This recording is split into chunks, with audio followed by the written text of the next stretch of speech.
Dick Berge.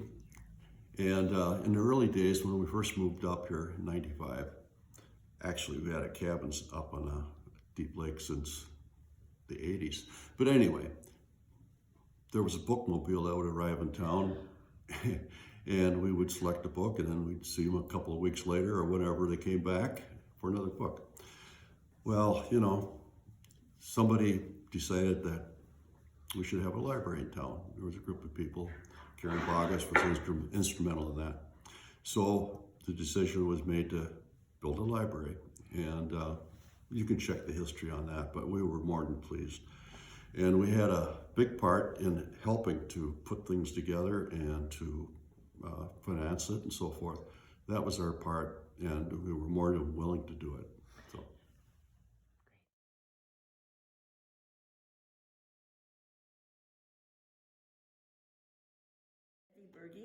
I love the library. I love the staff. I love the volunteers. And we have such an excellent director. And it is a happy place.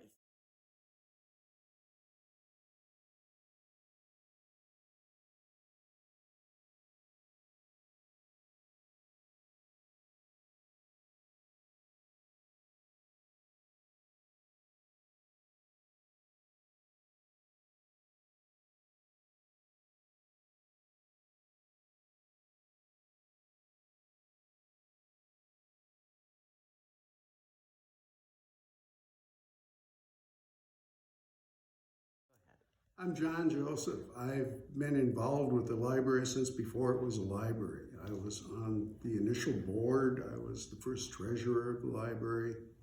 And a big part of my heart is in this building.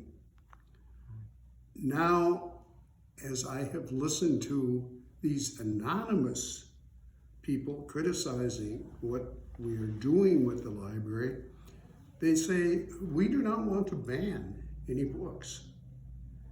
And that's fine for them to say that, but then when they talk about what they do want to do, and then if you look in the dictionary for a definition of ban, that's exactly what they are prescribing.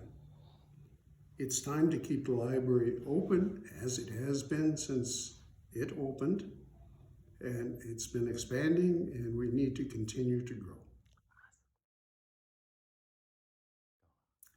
I'm Jean Joseph, and I love the library, just like Evie said. It's a happy place, it's a joyful place, and I've been a volunteer at the library since it opened in 21 years ago, or is it 22 years ago? And I look forward, I work one day a week, and I look forward to that day to be here. We have an excellent staff, a beautiful building that some days I think a little town like Iron River, how lucky we are to have this library. And also as a resource for people, not just in Iron River, but people that visit Iron River or are traveling through, all the resources that are available, not just books and tapes and DVDs and everything, but also the knowledge of the people that work here, and computers and fax machines and all kinds of resources that are available every day. And we are so fortunate, and we're so fortunate to have the director we have.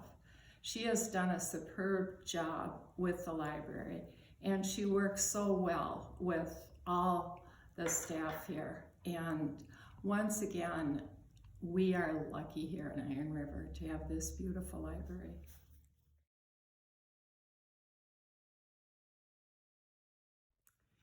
Good afternoon, everybody.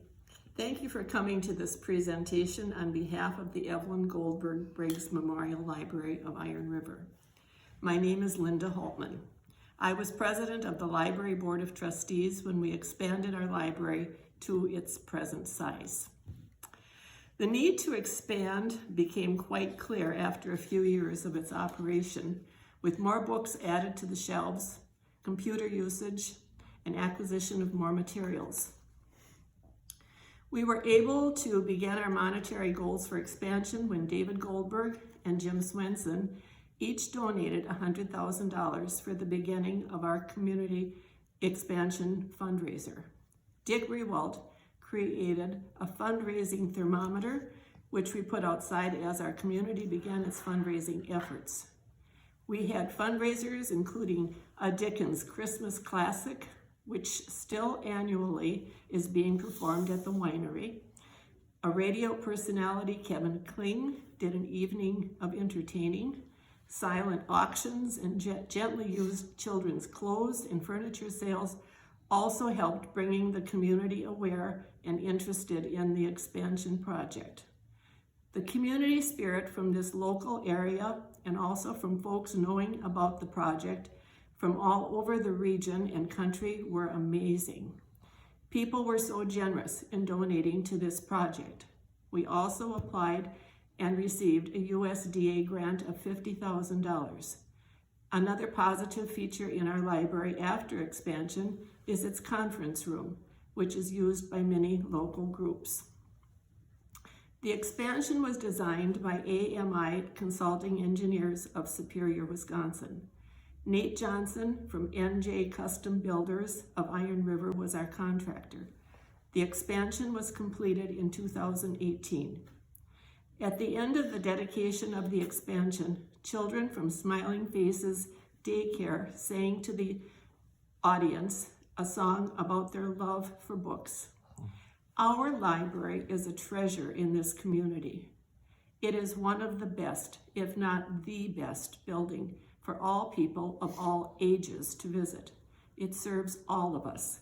It is our Iron River gem. Another thing that is really wonderful in this library is the summer reading program. And Jeannie and I worked on that program many years, but it was so exciting to see the kids, bring their books and show us their lists, and then they could get a prize or whatever. And that was, it was just delightful to be with those kids. One thing I wanted to mention is that when this building, when the foundation was put in, it was wintertime, and then it snowed, and Dick and two elderly gentlemen who are now gone would come after every snowfall, and they would climb down into the hole and they would shovel out all of that snow. And then when the building came, those same people, Dick included, had to screw on, what did you do? Put the hurricane straps to hold the building to the foundation. So literally, he helped build this library. That's it, yeah. Gymnasium. And that was constructed during CCC times, maybe in the 30s. Yeah, the 30s. And it was the center for everything. So there were dances here on weekends, and there was, I'm told, roller skating, but I can imagine roller skating on a hardwood basketball floor sounds ridiculous. But anyway, that was here. And prior to that, these trains are here because it was a train station. A train station area. There were 2 trains in Iron River. Where did they go to? Where were they coming? Duluth, Ashland. East and west. Yeah. Everywhere. And branched out. Okay. And my Jeannie's grandfather had a saloon here. One of 42. Not exactly here, but when the trains would come through, the conductor would have worked his way to the front of the train, hopped off, ran in, and he would know, my grandfather, her grandfather, would know there'd be a bottle of booze and 2 shots sitting on the bar. That's awesome. Which he would down, grab, pay for, and catch the caboose. Here is a wonderful book all about the Great. beginning of Iron River. I Great. don't know if you I'll ever check checked it out. No, I'll check it out. And this is a reprint of the same book. Okay, but, great. So you have your choice. All right, which one would you say? take the new one. I would Okay. take the new one That's because they're, indexed. That's fine. yeah, it's It's in, indexed. it's Okay. indexed. All right. But Cool. it's about the families, but it also will give you some idea about the very beginnings of Iron River Great. and how it evolved. The fire. And the fire. Burned down Probably 3 just times. started as a lumbering town. Yeah. Oh, I did. Okay. yes. That's Okay. how my grandfather got here, yeah. Where do you think most of the people came from? Were they immigrants? Finns? Finns? Yeah. I'm a Finn. Well, my grandpa was Norwegian and he immigrated from Norway and when he was 18 years old because his father died out on the seas fishing. And his mother said, you need to go to the New World and make money and send it back to us, you know. Dave's great grandfather drowned in Sweden fishing. Same thing, yeah, yeah. So, and then when he got to Ellis Island and he was alone, then he heard about the lumber industry, and eventually, you know, people helped him, and he got. First of all, he worked in Michigan, and then this was all wooded up here, and he heard there would be lumber work. So, They just Imagine that being moving west. 18 and doing 18 all years that, old, huh? yeah, And he Okay. wound up in Herbster. Okay. yeah. And then he and a friend who was his partner with the tavern that they opened later Walked to Iron River. walked from Herbster to Iron River because the trees were gone Yeah, Yeah. just kept moving there. west. And so he went, we heard there was Why were people so stupid? I mean, why did they kill all the buffalo? Why did they cut all the trees? You know, I mean, it doesn't. Did you watch Ken Burns? on Yes. Yeah, I was gonna say that. Did he answer? We just saw the second part. Remember seeing the film? What I think about the library, it means a lot to me. I feel like it's a manifestation of a healthy society that anyone can go in it. It's free, and it encourages free thinking. No one is telling you what you can read or what you can't read. It's all of the collected works of us. And I am so proud of our little library. It's a beautiful place, and I love it. Right, okay. I'm especially fond of reading historical fiction. And when I read those books, very often in the back of the book there'll be the sources that the author has used. And it's interesting to go and look at those sources and go through the interlibrary loan system and get books from all over the world. It's amazing. And Jackie can facilitate that. I just love that. It's very helpful. And another thing I like about the whole library idea and being a part of it is the sense of community it gave us. We got to meet a lot of wonderful people, and it's been some true friendships.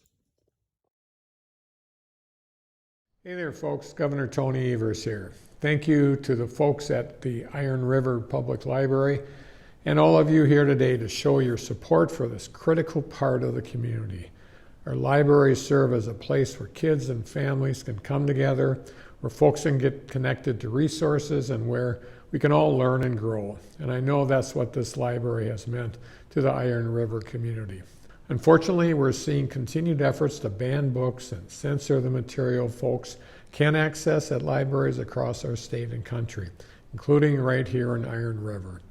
In recent years, we've seen the highest number of attempted book bans in decades. And 2023 is already on track to beat last year's record, which saw the greatest number of book challenges since the American Library Association began compiling data more than 20 years ago. Many of these books relate to diverse communities, including LGBTQ people, families, history, and the greater community. They're books with simple themes of acceptance and inclusivity, and grown adults are demanding they be taken off the shelves. It's breathtaking.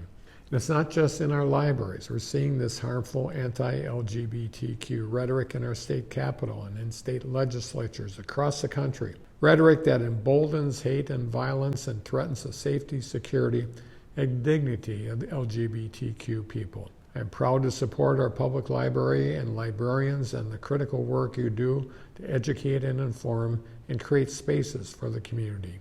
And every day I know we'll keep working together to build a Wisconsin that is more welcoming, more inclusive, and more just for everyone. So again, thank you all for being here today, and thank you all for what you do for the Iron River Public Library. Take care, folks.